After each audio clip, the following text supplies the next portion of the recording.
Prospect Spotlight. The QB2 for the 2024 NFL Draft has been Drake Maye since the summertime. Who is he? What will he bring to your team? We're going to talk about this and more coming up next. You are Locked On NFL Draft, your daily podcast covering the NFL Draft. Part of the Locked On Podcast Network, your team every day.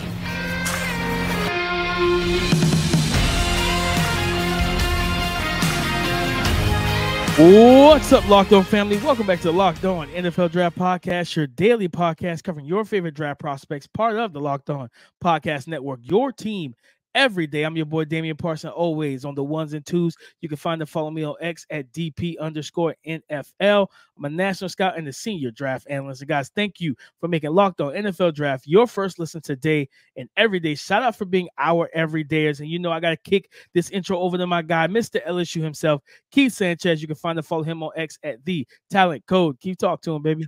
What's up, Locked On family? Let's get locked in. This is Keith Sanchez, 2019 national champ, here to bring you championship level content surrounding the NFL draft 24/7, 365 with my guy DP. We'll bring you championship level content. Like we said, we talk everything college football, we talk everything NFL football, but it all starts with the NFL draft. And DP, today's slate, man, we have Prospect Spotlight. We are going to talk about Drake Maye, man. I think we automatically skip over. We say Caleb Williams. Okay, Drake Maye is QB2. Who is QB3? But we're going to dive into who Drake Maye is as a QB prospect because this conversation is about to heat up. Then we're bringing back our classic segment, This or That. And yes, we're going Ricky Pearsall versus Ladd McConkey. We talked about it a couple days ago. We're going to get into that conversation right now. And then we're going to finish this thing up with Coach 'em Up segment. Man, listen, this player prospect has all of the tools. We just have to hand them to the coaches, and it's your job to coach them up. But DP, before we get started, man, why don't you hit them with our title sponsor?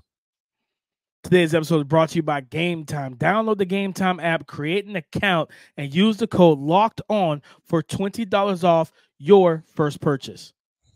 Drake Maye, Keith, and literally since the summer, he's been slated as QB2. And you remember what I said in the summer? I said, man, I don't think the gap between him and Caleb is that great. I don't think it's that big of a gap, right? And we got through the season. Caleb, remember Caleb was balling at first. Drake had a slow start without Tez Walker on a bad North Carolina team, but I never wavered from that. I still had Caleb as QB1, but I always felt like the gap was more going from the first floor to maybe the fourth floor of a hotel than going from floor 1 to floor 12. It's not that big of a gap to me when I look at Drake Maye, right? This is a young man who I don't think we've seen the best of him really because he hasn't been on a talent-laden offense or team. Right. You know what I mean? Like his best receiver was Josh Downs, who was one of our guys of the 2023 last year's draft class. And this year's Tez Walker, who we just saw in Mobile, not have a great week, right? So it's like, what is there for him? It's like, I think the accuracy, ball placement is good. Arm talent is legit. Like I don't think he has an elite arm. Okay, yes, let's park it right there then, because I think we're trying to get to comps, right? And we've all, if you're in the draft community space, and if you're not, I'm just going to say it, right? A lot of people have said this is Justin Herbert, right? He's not. I don't get that when I watch the film, DP. I don't get that level of arm talent. Like I don't get crazy. I get good. I don't get crazy arm talent, right? And the bucket that I think about when it comes to like, do you get Josh Allen? I don't know if I get Josh Allen just flat-footed ripping it 65, 70 yards, right? I see Trevor Lawrence, Keith. I see Trevor Lawrence type of arm talent where he's fluid. He's got the arm angles. He can throw off of any base in terms of on the move, off one foot. He has that, I call it the fadeaway jumper, because Jordan Love does that, in the NFL, where he's kind of fading away off of one foot, and it looks like he's not even doing with pressure. He's just comfortable doing it. And still, because I think there was it may have been against Miami where like the arm talent was really on display for Drake. I think it was a bang 8. It was a post to Tez inside the 50. I think he was at like the 35-40. And you're talking about just ripped the straight line. I think he put it right on his face mask, right? And it was just like to see Tez catch those and then drop some of the ones he did in Mobile. That just let me know he was in his head all week. But just the ability to rip it and then put it between a safety closing down, a back hip pocket corner, and then still rip that thing in there. No, he's not. Justin Herbert has unreal arm talent. Josh Allen, unreal. Like like those arm talents aren't normal. That's not normal. I think he has a really great arm, like a really good arm. Good to great. I think he can make every single throw and the tight window throws. But yeah, to me, I always felt like the reason why he got the Herbert comp is because he looked like Herbert. He's tall, he's white, he's got a strong arm, he's more mobile than you want to give him credit for. And they both were in terrible offenses that didn't really showcase their true ability, right? Because I think Drake is more similar to Herbert. I think he is more of a vertical passer, but he can check it now. Because the difference between those two, Drake knows how to throw with touch. Herbert kept coming out of college was a fastball pitcher. He didn't have a changeup, slider, nothing. It was 110 mile per hour heat seeker right down the gun. Like it was nothing else, right? Where the difference, and he didn't have a ton of arm angles, in my opinion, because he was built different than Drake. Like Herbert was a little stockier, a little more muscle bound than Drake. Drake's a little thin. Thinner, you know that's why I asked, because I'm like, I don't think the stature is as close as people think it is, and that's why I wanted to go there. But I do believe that he's talented, and I think because it's different levels of talking about arm talent, right? You could talk about velocity, meaning like just how fast the ball comes out, right, and how quickly it gets there. But then I think about arm talent also in their ability to change the pitches, right? To go ahead to the curveball, go to the slider, go to the changeup, and be able to, fit that ball in between, just those classic hole shots where you have to go over the linebacker and in front of the safety, right? I think about that too as arm talent. And that's why I want to go to the classic conversation, right? When you talk about the truck, the hitch, the trailer. Drake Maye, knowing that, right? Knowing that maybe this is really good arm talent, but we're not talking about all-time special arm talent, right? Is there, do you still believe that he's a truck in this conversation, or a truck for a team? Because I'm trying to figure it out, right? Like just as far as what's that definition, because even, you go to a guy like Jordan Love has really good arm talent, right? But nobody ever mentioned him as a truck, especially at this point. Nobody has ever mentioned him as a truck, right? It's always kind of been the hitch / trailer type situation, even though he's only started for 1 year. But still, I think even when he came out of Nevada, I thought he had really good arm talent, but nobody discussed him in that facet. So with Drake Maye kind of falling in that type of category, do you think a team drafts him and says, you know what, we can go truck with this conversation? I think so, Keith. I think, watching him for 2 years at North Carolina and watching him be the reason that North Carolina was one of the teams that people kept looking at as like, man, they can make it to the ACC championship game. They did in 2022, right? He made it to the ACC championship game. North Carolina's defense, outside of like Cedric Gray and a couple, I think Kamon Rucker and one or two other defenders, they have a terrible defense. So not only do you have a bad defense, you got a piss poor offensive line. Not this year, they had a run game, which one of my favorite running backs in college, Omar Hampton. The young kid, toting the rock for them this year. But then he didn't have a lot of passing weapons, Bryson Nesbitt, and then once they got Tez Walker back, but he still was able to lead this team and put them on his back, because if Drake Maye didn't play well, they typically lost, right? You know what I mean? So it was all on him for 2 years at North Carolina. So I do think you look at him and say, man, this is what I'm getting a truck out of this situation, compared to being on an elite level team where you're asking yourself, can he do enough if the things around him isn't great, right? Where we've seen him when the things around him isn't great, and he still put up numbers, still led his team and carried them to victory numerous of times. I think he has those truck abilities. Now I just want to see what offense he gets into, because the one thing working out of that Phil Longo offense that he grew up in, similar to Sam Howell, the footwork is paramount on cleaning that up, so he's not overstriding, so that the ball trajectory is correct and the accuracy actually improves. Because as again, Keith, 63.3% completion, that isn't great in college, right? You know what I'm saying? Now, some of it, he does take a lot of shots down the field. He threw for over 3,600 yards, and he had 33 total touchdowns because he had 24 passing, but he also had 9 rushing. So you're talking about a guy in the red zone that's going to be able to help your offense keep defenses honest as well, because I think he's going to be probably a 4.6. If he runs the 40, I think he can hit 4.6. He's a good athlete. Yeah, he's a good athlete. I think I'm going to leave this And I think this is where I am with him as a prospect and a career trajectory and a type of player. Matthew Stafford. I can see I like him that. doing those type of things where I think it's really good arm talent. I think he's mobile. I don't think we'll ever put Matthew Stafford in any type of special category, but he also has that gunslinger mentality and can make throws to all levels of the field, right? He'll be able to carry some bad teams to the playoffs, right? But ultimately, he's probably going to need to be in a good situation in order for him to win a Super Bowl. So the Matthew Stafford, I like that because I was going through NFL quarterbacks, and I'm like, who kind of fits, right? Because I don't want to just say the Justin Herbert and the Josh Allens. Yeah. I like Matthew Stafford. Matthew Stafford will be, a Hall of Fame quarterback, right? 100%. He has the numbers. He's done everything else. So I like the Matthew Stafford kind of comparison to Drake Maye. But DP, let's keep this thing going and flowing, man. We did the quarterbacks. Now we're on to the playmakers. Yes, we're on to the wide receivers. This or that segment, man, where we present the situation, right? Are you taking X player this early, or are you going to wait later in the draft and take the other player? We're going to present this. And we got a little Ricky Pearsall versus Ladd McConkey conversation coming up next.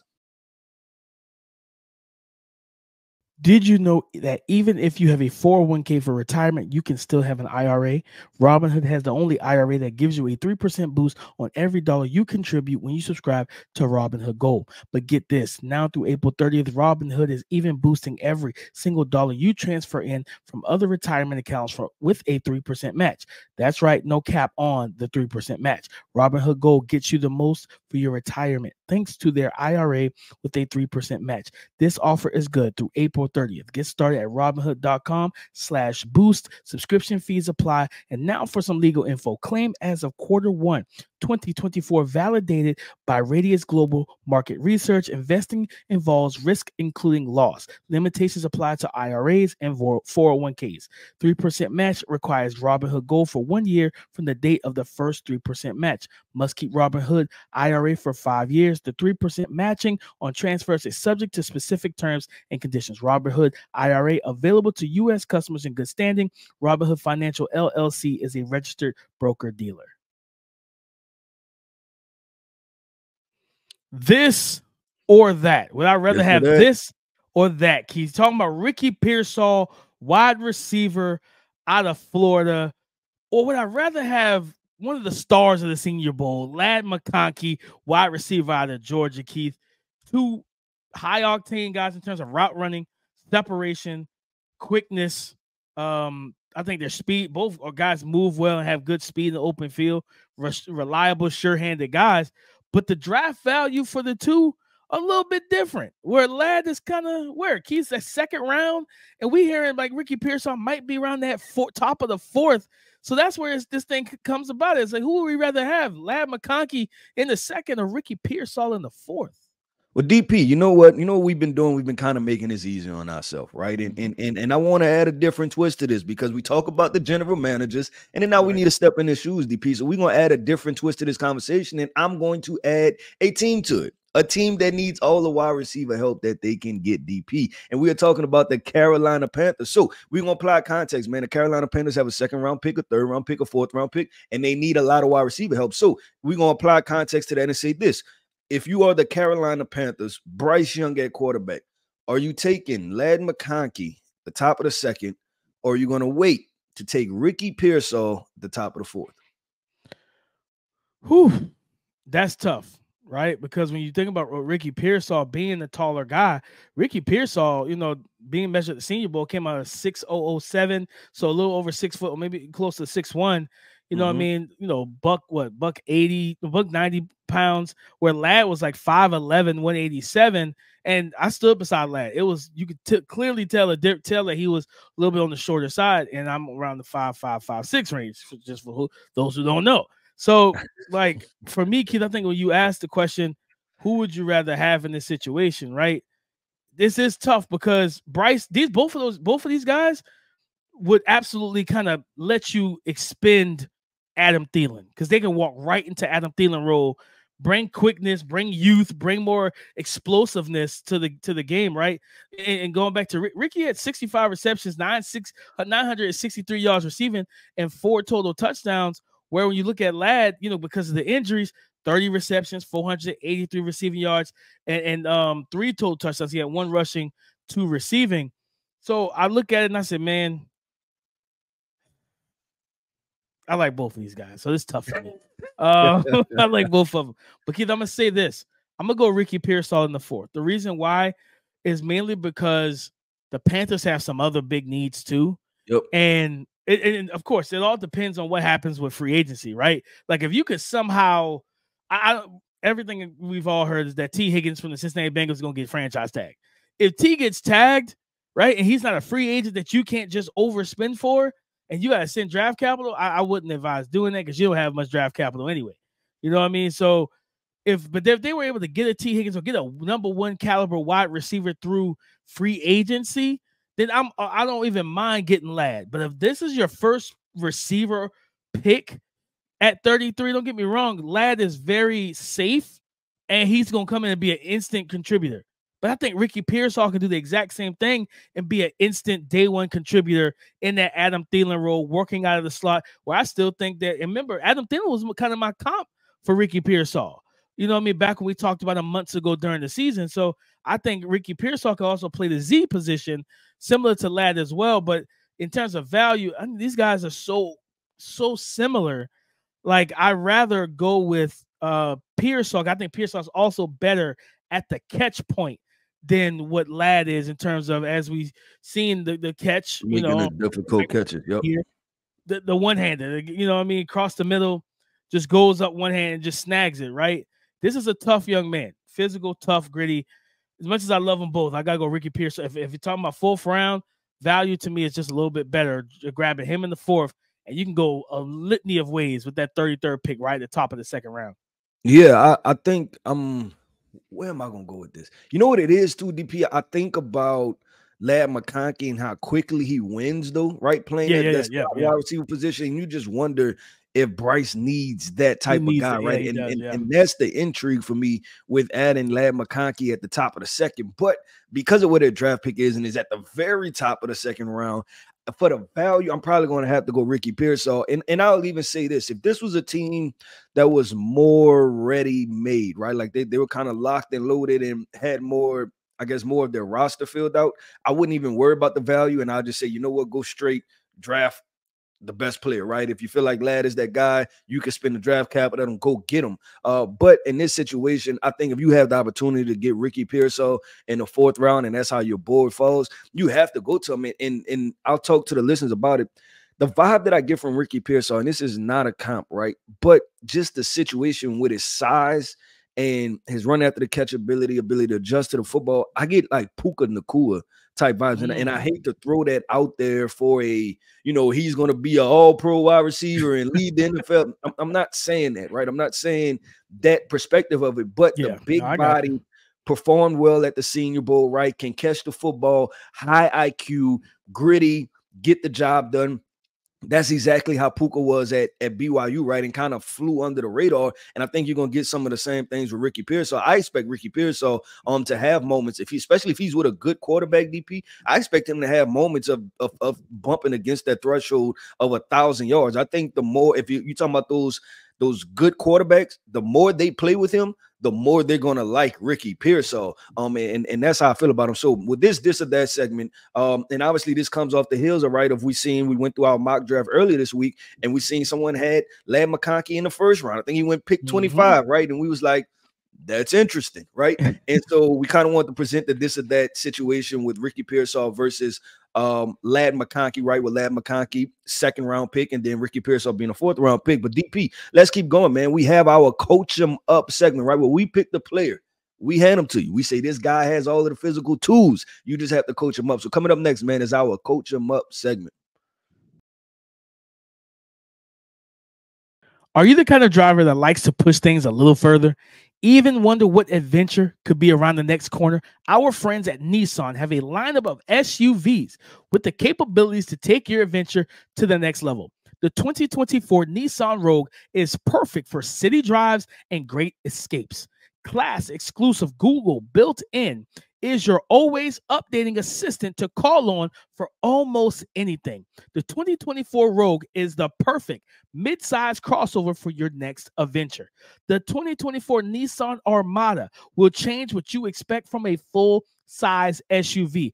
Picture a rugged 4x4 that can seat up to 8 in first class luxury and style.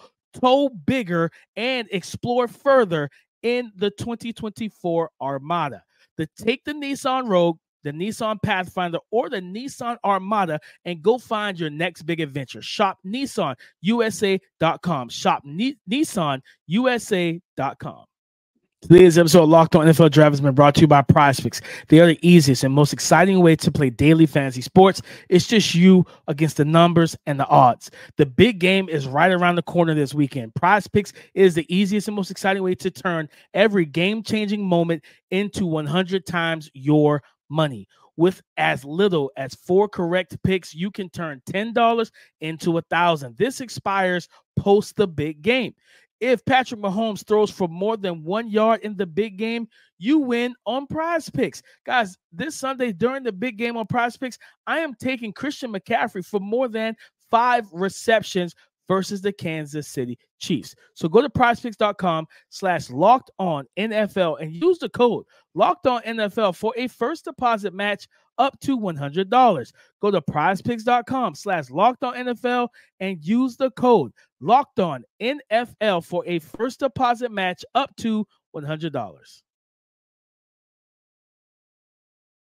Let's bring it home, guys. And always remember, as we always tell you, thank you for making Locked On NFL Draft your first listen today and every day. Shout out for being our everydayers. And guys, it's time for Coach 'em Up. And Keith, I know you went offense, I went defense, which is typically the reverse. I typically go offense, you go defense. Yep. So you go in the trenches. You know, you went to the big fellas, Keith. Who was your Coach 'em Up player of the week?